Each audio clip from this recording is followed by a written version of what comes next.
నమస్తే, welcome to our channel. నేను మీ పద్మావతి. ఈరోజు మనతో పాటు ప్రముఖ ఆధ్యాత్మికవేత్త మరియు వాస్తు జ్యోతిష్య పండితులు శేషగిరిరావు గారు ఉన్నారు. నమస్కారం గురుగారు.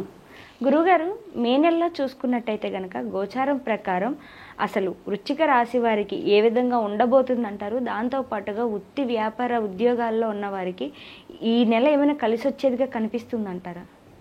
వృశ్చిక రాశి వారికి కూడా కొద్దిగా మే నెలంతా ఇంకా కొద్దిగా అటు ఇటుగాను అంతంత మాత్రమైన ఫలితాలతోనే ఉంది. సో గత కొద్ది నెలలుగా మిగతా గ్రహస్థితి ఎలా ఉన్నప్పటికీ కూడా కొంత గురుడు ఆదుకోవటం వల్ల ఎలాగోళ్ళ సమస్యల నుంచి తాత్కాలికంగా అమ్మయ్యాన్ని ఊపిరి పీల్చుకుంటున్నారు అంతవరకే. అంతే. కానీ గత 2.5 ఏళ్ళుగా అంత క్రితం మరి ఈ అర్ధాష్టమ శని అనేది నడవటం, తర్వాత ఇప్పటికీ అర్ధాష్టమ శని వీడినప్పటికీ కూడా మిగతా గ్రహాలు ఏవి కూడా ముఖ్యంగా రాశ్యాధిపతి ప్రస్తుతం నీచంలో ఉన్నాడు. ఈ యొక్క వృశ్చిక రాశికి అధిపతి ఎవరైతే ఉంటాడో ఆయన నీచంలోనే ఉన్నాడు. సో అందుకని ఏ గ్రహాలు కూడా పూర్తిగా పరిపూర్ణంగా ఫలితాలు ఇవ్వడానికి కొంత సంకోచకంగా ఉన్నవి వృశ్చిక రాశి.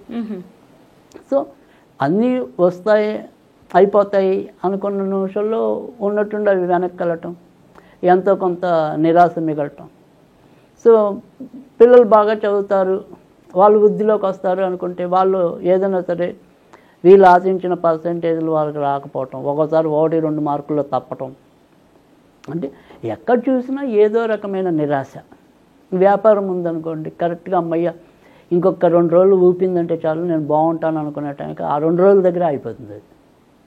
అందుకని వీళ్ళ పరిస్థితి ఏంటి అంటే కనుక ఏమంటాం, అటు స్వర్గంలో తేలే పరిస్థితి లేదు, అలాగని కంప్లీట్ వీధిని పడే పరిస్థితి లేదు. త్రిశంక స్వర్గంలో వేలాడుతుంది. ముందుకెళ్తుందో తెలియదు, వెనక్కి వస్తుందో తెలియదు. ఒక మెట్టు చేస్తే పూర్తిగా అధపాతాళం, ఒక మెట్టు ఎక్కితే ఆకాశ మార్గం. కానీ ఆ 2 మార్గాల మధ్య ఊగిసలాటగా ప్రస్తుతం అయితే కనుక వృశ్చిక రాశి ఫలితాలు ఎక్కువ ఉన్నాయి అలా. సో ఉద్యోగం వచ్చేస్తుంది అనుకుని ఆశపడుతుంటే ఉద్యోగం మరి లాస్ట్ మినిట్లో ఇంకా కొన్నాళ్ళు ఆగండి అంటారు వాళ్ళు. సో అలా ప్రతిదీ కూడా నోటికి అందేదాకా కూడా నమ్మకం చెప్పలేని పరిస్థితి ఏదైనా ఉంది అంటే ఇదే వృశ్చిక రాశి. అది చేతిలోకి రావాలి, అప్పుడు ఆనందించాలి. సో అప్పటిదాకా కూడా కొంతవరకు అటు ఇటుగానే ఉంటుంది. అయితే కొంతవరకు ఆనందం ఏంటి అంటే కనుక ఈ భార్యాభర్తల మధ్య ఉండే ఇబ్బందులు కొంత తగ్గుతాయి. అంటే వాళ్ళిద్దరి మధ్య ఏమైనా సరే ఈ విరోధాలు కానీ ఇలా ఏమైనా సరే కొంత చీటికి మాటికి కలతలు పడేది కానీ అలాంటిది ఏదైనా ఉంటే కొంత తగ్గుతూ రావటం అనేది కొంత మంచిది. అయితే ఇప్పటికీ కూడా ఈ నెలలో కూడా మళ్ళీ ప్రేమ పెళ్లి చేసుకునే వాళ్ళకి ఇప్పటికీ కూడా ఇంకా వీళ్ళకి వృశ్చిక రాశి వాళ్ళకి ఈ గురుడు మారేదాకా అనుకూలత ఉంది. అంటే గురుడు ఎప్పుడు మారుతాడు అంటే సుమారుగా మే 14వ తారీఖు నుంచి మారుతాడు. సో మే 14 దాటిన తర్వాత నుంచి సంతానపరమైన సమస్యలు పెరుగుతాయి.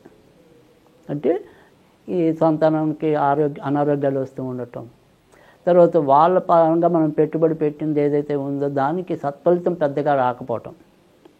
అంటే ఈ అమ్మాయి ఇంట్లో ఉంటే చదవట్లేదు, హాస్టల్లో చెప్పి చదివిస్తే బాగా చదువుతుందేమో అని చెప్పి అక్కడ మనం ఇంకా కొద్దిగా లక్షల ధారపు వస్తే ఈ లక్షణాలు ఏం మంచి లక్షణాలు ఏం పెరగవు, అలానే ఉంటాయి పిల్లలకి. లక్షలు అయితే పోతాయి. సో అందుకని కొంత ఇబ్బందులు అయితే పట్టం అనేది అయితే గ్యారంటీగా ఉంటుంది. అది అందుకని మనం ఏంటంటే బాగా ఆశపడద్దు. కాదు వృశ్చిక రాశితో ఉన్న ఇబ్బంది ఏంటంటే వీళ్ళకి కొంత తొందరపాటు అనేది ఎక్కువ. సో లౌక్యం లేకపోవటం, ఉన్నది ఉన్నట్టు మాట్లాడటం. సో దానివల్ల ఇప్పుడు గొడవలు కూడా వస్తాయి. సో అందుకు తొందరపాటు వద్దు. మీరు విడిగా మీకు ఉండొచ్చు, కానీ ఈ నెలలో అంత తొందరగా మనం విజయాలు పొందాలి అంటే ఇంకా ప్రస్తుతం అర్ధాష్టమ శని తొలగినప్పటికీ కూడా పూర్తి స్థాయిలో అయితే ఇంకా మీ జాతకం తయారవ్వాలి మంచిగా. సో ఇప్పుడిప్పుడే బ్రహ్మదేవుడు మారుస్తున్నాడు మీది. ఇంకొక 4-15 రోజులు పడుతుంది. అక్కడి నుంచి బాగుంటుంది. సో ఇప్పుడు మొత్తం చదును చేయటం అవుతుంది భూమి. సో అందుకని మీరు కొద్దిగా కొన్నాళ్ళు ఓపిక పట్టండి. వెంటనే ఇవాళ మొక్కేసేద్దాం, రేపే పండ్లు పండేద్దాం అంటే కాదు. సో జస్ట్ తయారవుతున్నాం. ఓకే. అందుకని ఆ రకమైన స్పృహని కలిగి ఉండండి. తప్పకుండా భవిష్యత్తు మటుకు బాగుంది, మీరేం బెంగపడద్దు.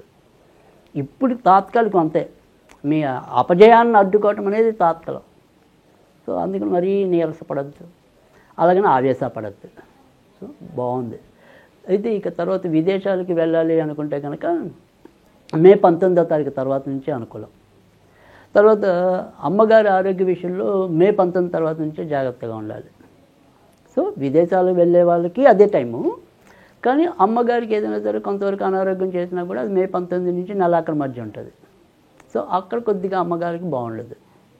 సో అది ఆ రకంగా అయితే బాగుంది. ఇంకా కొత్తగా పెళ్ళి కావాలనుకున్న వాళ్ళకి ఇందాక మనం చెప్పుకున్నాం, ప్రేమ పెళ్లి వారికి ఇంకా ఎక్కువ అనుకూలత అని చెప్పి. సో వ్యాపారాల్లో ఉన్న వారికి అయితే కనుక ఏదైనా సరే ఏమంటాం, విదేశాలకి కానీ ఇతర మా దేశాలకు కానీ అంటే ఇతర రాష్ట్రాలకు కానీ మనం ఎగుమతి దిగుమతి అంటామే. అవును. సో ఆ ఎగుమతి దిగుమతి ఆ తరహాలో వ్యాపారాలు చేసే వాళ్ళకి బాగుంటుంది. ట్రాన్స్పోర్ట్ రంగంలో ఉన్న వాళ్ళకి బాగుంటుంది. తర్వాత మెడికల్లోకి వచ్చేప్పటికి ఏంటంటే జనరల్ ఫిజిషియన్స్కే ఎక్కువ బాగుంటుంది. సో ఈ నెల అయితే వీరికి ఈ రకంగా ఉండటం అనేది అయితే ఉంటుంది. రాజకీయ రంగంలో ఉన్న వారికి మాత్రం ప్రస్తుతం అనుకూలమైన స్థితి ఉంది. సో వీళ్ళకి మంచి ఫలితాలు ఎక్కువ వస్తాయి. బాగుంది. ఏదైనా సరే ముఖ్యమైన పదవులు ఆశిస్తున్నట్టయితే కనుక కొద్దిగా ఇప్పుడే గట్టిగా ప్రయత్నించుకోవటం అనేది మంచిది. సో రాజకీయ రంగం వాళ్ళకి కూడా మరీ ఇబ్బందికి అయితే ఏం లేదు.